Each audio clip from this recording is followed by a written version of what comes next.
თქვენი დახმარება გჭირდება, ახლა უნდა გამოვავლინოთ გამარჯვებული, მე და მართა შევეჯიბრეთ კრეატიული ნახატების შეჯიბრში. საავადმყოფოში ვართ, იმიტომ რომ აქვს ვირუსი და რაღაც აქტივობებს ვაკეთებთ, რომ გავერთოთ. პირველი, ეს არის ჩემი ნახატი. დავხატე, ეხლა უკეთ გაჩვენებთ. ჩემი ნახატი გამოიყურება ასე და წერია სიკეთე გადამდებია. ძალიან მომწონს თვითონ ფრაზა. ფერები ჩვენი ფერებია.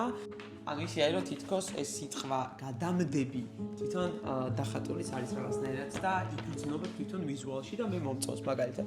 ეხლა გაჩვენებთ მართას ნახატს. ეს არის ჩემი ნახატი. აქ ეს ვარ მე, ეს არის მანა. ეს არის ორი ერთნაირი და გვაცვია ჩვენივე მაისურები და ძალიან მომწონს. წერია იყავ ბედნიერი დღევანდელი დღით. და იქით რა წერია? ორი ერთნაირი? ხო და აქ წერია ერთნაირი. ძალიან მომწონს ეს ფრაზა, იყავ ბედნიერი დღევანდელი დღით და რავი, ჩემი ნახატის მომწონს და თქვენი დახმარება მეში გჭირდება, რომ თქვენ უნდა გამოავლინოთ გამარჯვებული, ანუ თქვენი აზრით რომელი ვიზუალია უკეთესი. მე ორივე გამიხარდება, იმიტომ რომ ორივე მომწონს. ანუ იმიტომ რომ ორივე რაღაცნაირად ნაფიქრია რა.